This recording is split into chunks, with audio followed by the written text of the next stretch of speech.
사람들은 비가 오면 집으로 숨더군요. 하지만 나는 그때가 가장 행복했습니다.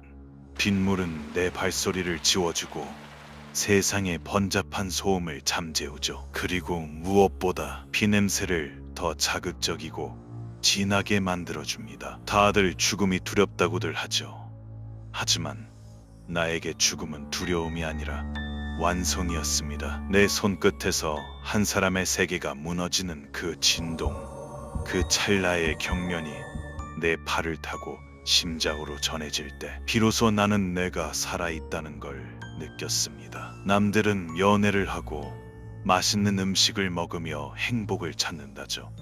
나에게는 살인이 바로 그랬습니다. 끊으려 해도 끊을 수 없는 몸속 깊이 박힌 독가시 같은 마약이었죠. 피냄새요. 그건 향기였습니다. 세상 그 어떤 꽃 향기보다 달콤하고 비릿하면서도 매혹적인 죽음의 향기 말입니다. 오늘 내가 세상을 향해 휘둘렀던 그 칼날의 기록을 하나씩 들려드리죠. 2004년부터 2006년까지 대한민국은 정체를 알 수 없는 유령과 전쟁을 치러야 했습니다.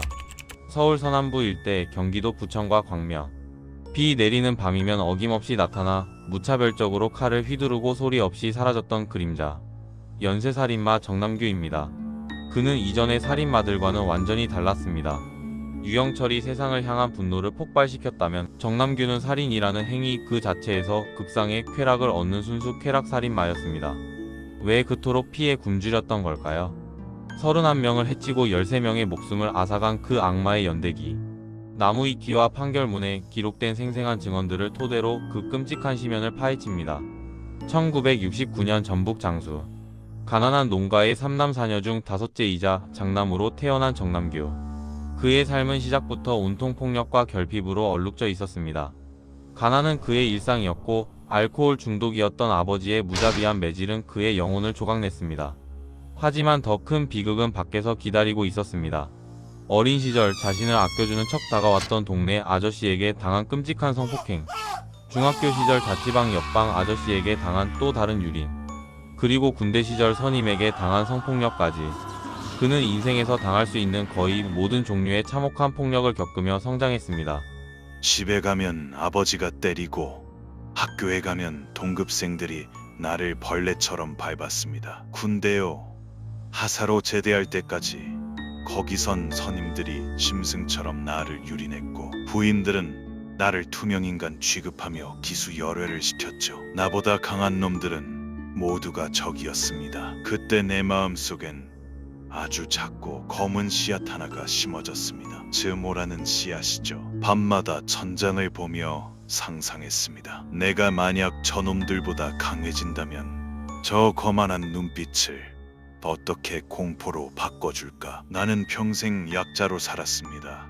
그래서 결심했죠. 세상에서 가장 약한 자들을 찾아내어 내가 느꼈던 공포를 그들에게 수천 배로 돌려주겠다고. 내 가슴 속 검은 불덩어리는 그렇게 타인의 고통을 먹으며 자라나고 있었습니다. 사교적인 인간관계, 직장생활, 나에겐 그저 사치일 뿐이었습니다. 1989년 특수강도죄로 시작된 나의 교도소 기록은 사실 사회에 대한 나의 선전포고였습니다. 정남규는 가난, 아동학대, 성폭력, 학교폭력의 총합체였습니다.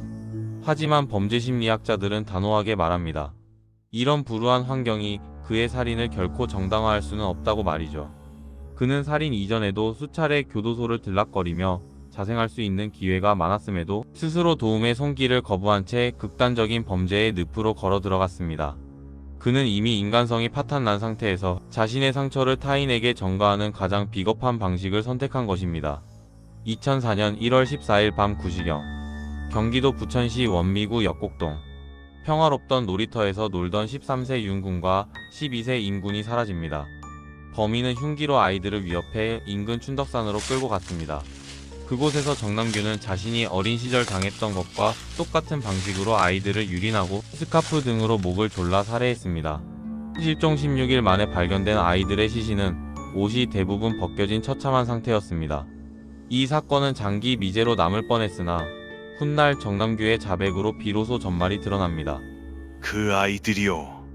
내가 당한 걸 그대로 돌려준 것뿐입니다. 산 정상 부근에서 아이들이 바들바들 떨 때 나는 비로소 내가 그들보다 우위에 있다는 걸 느꼈습니다. 목을 조를 때의 그 묵직한 저항, 그리고 서서히 힘이 빠져나가는 그 정적.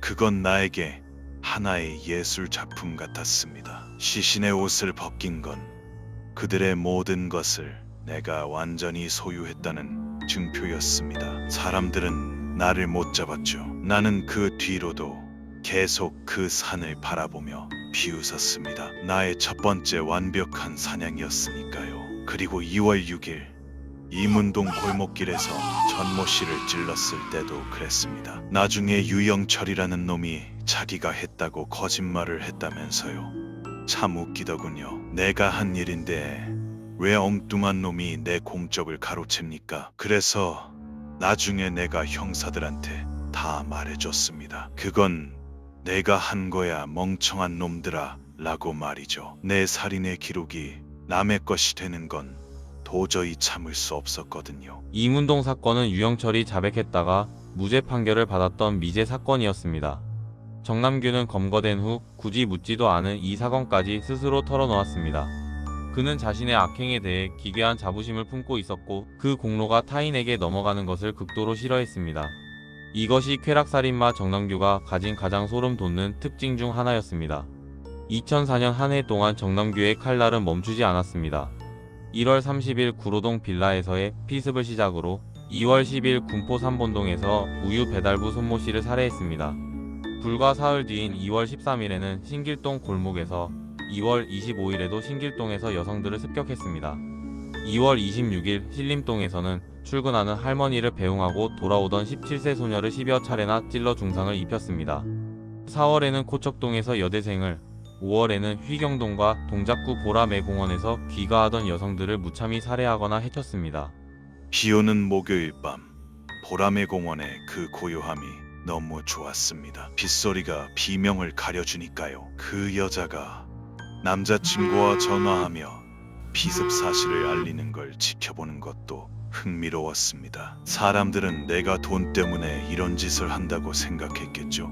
아니요, 나는 1만 원짜리 상품권 한 장에도 목숨을 걸었지만 진짜 목적은 그들의 공포였습니다. 내가 칼을 휘두를 때마다 서울 서남부 전체가 공포에 떠는 걸 보며 나는 매일 밤 전율했습니다. 경찰들이 내 몽타주를 들고 돌아다녀도 나는 당당히 그들 앞을 지나갔습니다. 나는 유령이었고 도시는 나의 거대한 사냥터였으니까요. 칼날이 살을 파고드는 그 감각, 그건 한번 맛보면 절대 잊을 수 없는 향기였습니다. 정남규는 철저하게 사회적 약자만을 타겟으로 삼았습니다. 그가 범행 장소로 택한 구로, 금천, 동작, 관악, 영등포 지역은 당시 CCTV가 미비하고 낡은 주택이 밀집한 곳이었습니다. 그는 부유층 동네는 CCTV 때문에 피한다고 당당히 말했습니다. 그는 자신의 쾌락을 위해 가장 힘없는 소시민들을 제물로 삼은 비겁한 포식자였습니다. 정남규는 운이 좋아서 잡히지 않은 것이 아닙니다. 그는 자신을 살인 전문가로 규정하고 상상을 초월하는 노력을 기울였습니다. 그는 경찰보다 빨라야 한다는 강박에 시달렸고 자신의 흔적을 지우기 위해 과학적인 수단까지 동원했습니다. 그는 살인을 스포츠처럼 준비했습니다. 나를 잡으려면 나보다 빨라야 하는데 경찰들은 그러지 못했죠. 나는 매일 새벽 텅 빈 운동장을 10km씩 달렸습니다. 경찰보다 빨리 도달하고 더 빨리 사라지기 위해서요. 담배도 끊었습니다. 폐활량을 늘려야 했거든요. 그리고 내 운동화 밑창, 그걸 칼로 아주 정교하게 깎아냈습니다. 족적을 안 남기려고요. 나중에 그게 오히려 나를 잡는 증거가 됐다는 건 좀 아이러니하지만요. TV에서 CSI 과학수사대를 한 편도 안 빼놓고 봤습니다. 지문을 안 남기는 법, 혈흔을 지우는 법을 공부했죠. 집에는 프로파일러 권일용의 얼굴 사진까지 스크랩해뒀습니다. 적을 알아야 사냥을 계속할 수 있으니까요. 나는 식단까지 관리했습니다. 호박이 건강에 좋다고 해서 공책에 적어두고 챙겨 먹었죠. 심지어 모차르트의 피아노 협주곡을 들으며 마음을 다스리기도 했습니다. 더 완벽한 살인을 위해서 말이죠. 2005년으로 넘어가면서 정남규의 수법은 더욱 악랄해집니다. 길거리 습격에서 주택 침입으로 흉기에서 둔기와 방화로 변화한 것입니다. 그는 이제 단순히 죽이는 것을 넘어 피해자가 고통받는 모습을 지켜보는 데서 쾌락을 찾았습니다. 2005년 10월 19일 봉천동 사건은 그 잔혹함의 결정체였습니다. 그는 잠자던 누나를 살해하고 남동생을 둔기로 내리친 뒤 불을 질렀습니다. 그리고 도망치지 못하도록 밖에서 젓가락을 구부려 문고리에 걸어 잠갔습니다. 남동생이 안에서 살려달라고 비명을 지르는데 밖에서 젓가락으로 문을 딱 걸어 잠글 때 그 금속성의 소리가 참 경쾌했습니다. 창문 철창을 잡고 그 안에서 타오르는 고통을 지켜봤죠. 사이렌 소리가 들릴 때까지 나는 거기 서 있었습니다. 그게 내 쾌락의 완성법이었으니까요. 2006년 수유동 집은 또 어떻고 세 남매가 한꺼번에 다 죽었죠. 그 아버지는 자기 가족이 다 죽고 가정이 박살났다는데 나랑 무슨 상관입니까? 불꽃의 창문을 뚫고 나올 때 그 색깔이 참 예뻤던 것만 기억납니다. 나는 그들의 평화가 부서지는 소리가 가장 듣기 좋았습니다. 수유동 사건의 유족송 모 씨는 가족을 잃은 것도 모자라 경찰의 강압 수사로 용의자로 몰려 아내와 이혼하고 어머니까지 화병으로 잃었습니다. 정남규는 한 가정을 물리적으로 뿐만 아니라 영혼까지 완전히 파괴했습니다. 2006년 3월 봉천동에서는 잠자던 세 자매를 둔기로 내리쳐 2명을 살해했습니다. 그의 갈증은 멈출 줄 몰랐습니다. 2006년 4월 22일 새벽 신길동의 한 반지하 주택. 정남규는 잠자던 청년을 둔기로 내리쳤으나 빗맞았고 피해자와 그의 아버지가 목숨을 걸고 저항한 끝에 마침내 제압당합니다. 취조실에서 그는 권일용 프로파일러에게 교도소 생활이 힘들었다는 공감을 얻자마자 자신의 모든 범행을 자랑하듯 털어놓기 시작합니다. 그는 법정에서도 당당했습니다. 더 죽이지 못해 억울하다. 빨리 사형시켜달라고 말하며 세상을 비웃었습니다. 카메라 앞에서 내가 왜 웃었냐고요. 나같이 사는 사람을 왜 비난하느냐고 묻고 싶었습니다. 당신들은 과연 나보다 낫냐고. 1000명을 죽이려 했는데 100명도 못 채우고 잡힌 게 너무 억울해서 판사한테도 말했죠. 나를 빨리 사형시켜달라고. 안 그러면 여기서 나가서 당신들도 다 죽여버릴 것 같으니까. 담배는 끊어도 살인은 못 끊겠더라고요. 그런데 감옥에 들어오니 죽일 사람이 없네.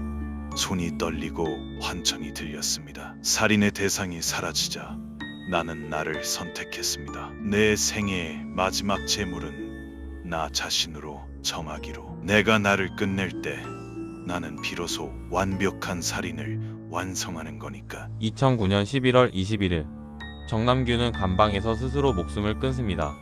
권일용 프로파일러는 말합니다. 정남규는 자살한 것이 아니다. 자기가 자신조차 살해하고 끝낸 사람이다. 악마는 사라졌지만 그가 남긴 상처는 여전히 우리 사회에 남아 있습니다.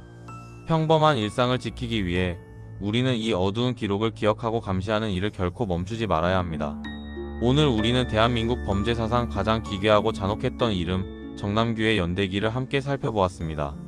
우리가 이 끔찍한 기록을 들여다보는 이유는 단순히 공포를 소비하기 위해서가 아닙니다. 다시는 이런 비극이 반복되지 않도록 우리 이웃에 대한 작은 관심과 사회적 안전망을 되돌아보기 위함입니다.